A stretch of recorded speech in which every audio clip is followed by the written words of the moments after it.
दोस्तों, आज की कहानी मध्य प्रदेश के छतरपुर जिले से है। झंझन देवी के घने जंगल की ये कहानी इतनी भयानक और दिल दहला देने वाली है कि सुनकर आपका रोंगटा खड़ा हो जाएगा। यहाँ दो युवा थे, एक लड़का और एक लड़की। दोनों एक दूसरे को बेइंतहा प्यार करते थे। दोनों बीएससी फाइनल ईयर के स्टूडेंट थे। दोनों ने सोचा था कि आज बस थोड़ी देर साथ घूम आएंगे, लेकिन वो जंगल से कभी वापस नहीं लौटे। जब 14 दिन बाद उनकी लाशें मिली, तब उनके पास 2 इस्तेमाल किए हुए कंडोम भी पड़े थे। पुलिस को शुरू में लगा कि ये सुसाइड केस है, लेकिन असल में ये 2 हवस के भूखे जानवरों का क्रूर कत्ल था। तो चलिए आज जानते हैं 11 अगस्त 2017 की उस काली रात की पूरी सच्ची घटना। झंझन देवी के जंगल में क्या हुआ था साक्षी और मोनू के साथ। 11 अगस्त 2017 की बात है। छतरपुर में बीएससी फाइनल ईयर पढ़ रही साक्षी अपनी चाची के घर रहकर पढ़ाई कर रही थी। उसी कॉलेज में पढ़ता था मोनू। दोनों एक दूसरे से बहुत प्यार करते थे। दोनों की जाति अलग अलग थी, लेकिन परिवार वाले दोनों की दोस्ती को अच्छी नजर से देखते थे। किसी को कोई एतराज नहीं था। उस दिन दोनों ने फैसला किया कि कहीं घूमने चलते हैं। होटल जाने का तो सवाल ही नहीं था। आईडी, मोबाइल नंबर, बदनामी का डर था। नदी किनारे भी रिस्क था। आखिरकार दोनों ने तय किया, चलो झंझन देवी वाले जंगल में चलते हैं। वहां कोई नहीं आएगा, शांति से समय बिताएंगे। साक्षी ने अपनी चाची से कहा था, आज मुझे थोड़ा टाइम लग जाएगा, इंतजार मत करना, मैं खुद आ जाऊंगी। शाम 6 बजे तक साक्षी नहीं लौटी। मोनू भी अपने घर नहीं पहुंचा। दोनों परिवार परेशान हो गए।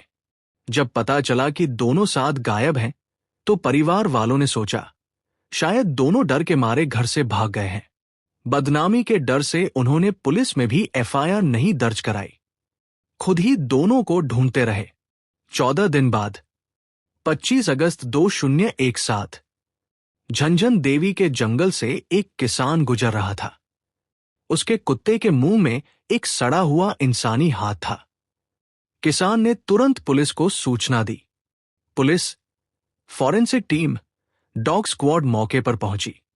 जंगल में 200 मीटर के दायरे में इंसानी हड्डियां बिखरी पड़ी थी। हड्डियों को जोड़ने पर पता चला ये एक नहीं, 2 अलग अलग इंसानों की हड्डियां हैं। पास में एक जहर की खाली शीशी पड़ी थी और थोड़ी दूर पर 2 इस्तेमाल किए हुए कंडोम भी पड़े थे। जब साक्षी और मोनू के परिवार वालों को खबर मिली, वे मौके पर पहुंचे। लड़की का स्कूल बैग, सैंडल, कपड़े, ब्रेसलेट और लड़के के कपड़े देखकर दोनों की पहचान हो गई। लेकिन पैन कार्ड, आधार कार्ड, एटीएम कार्ड और दोनों के मोबाइल गायब थे। पुलिस की जांच शुरू हुई।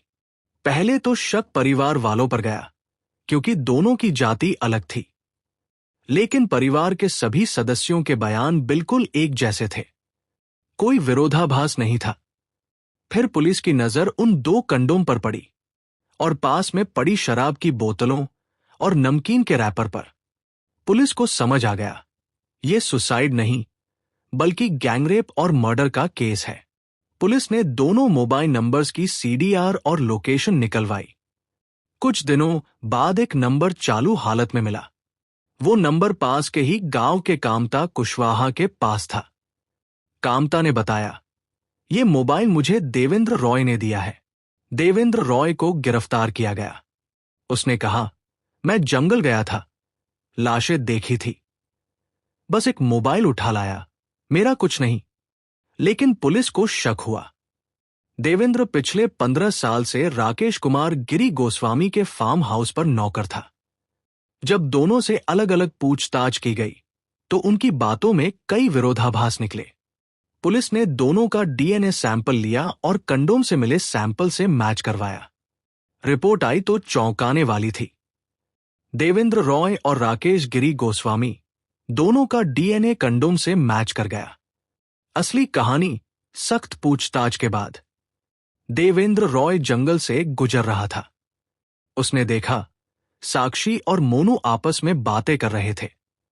थोड़ी देर बाद दोनों किस करने लगे, फिर गले लगे और धीरे धीरे आपत्तिजनक स्थिति में आ गए। देवेंद्र ने तुरंत भागकर अपने मालिक राकेश गिरी को बताया। राकेश गिरी ने सुनते ही 2 कंडोम, एक लाठी और एक कुल्हाड़ी उठाई और दोनों जंगल की तरफ भागे। जब वे पहुंचे तो साक्षी और मोनू पूरी तरह से अनजान थे। राकेश ने मोनू पर लाठी से इतना जोरदार वार किया कि मोनू चीख भी नहीं पाया। साक्षी डर के मारे रोने लगी। दोनों ने साक्षी के साथ बारी बारी से बलात्कार किया। मोनू होश में आया तो भी उसके सामने ही ये सब हो रहा था, लेकिन कुल्हाड़ी के डर से वो कुछ नहीं कर पाया। फिर राकेश ने देवेंद्र को फार्म हाउस से सल्फास का जहर लाने भेजा। जहर पानी में घोलकर दोनों को जबरदस्ती पिला दिया गया। दोनों बैठकर तसल्ली से देखते रहे कि जब तक साक्षी और मोनू के प्राण नहीं निकल जाते।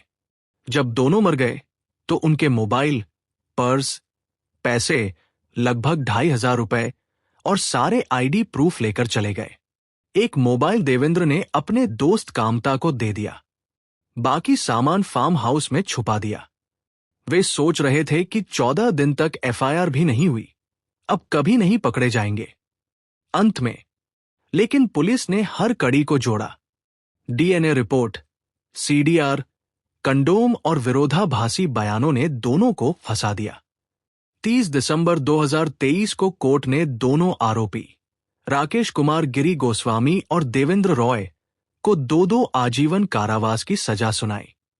दोस्तों, ये कहानी सिर्फ सुनाने के लिए नहीं है, ये जागरूक करने के लिए है। जंगल, सुनसान जगह या अकेले घूमने का फैसला कभी कभी बहुत महंगा पड़ सकता है। अपनी और अपने लव्ड वंस की सुरक्षा का ख्याल रखें।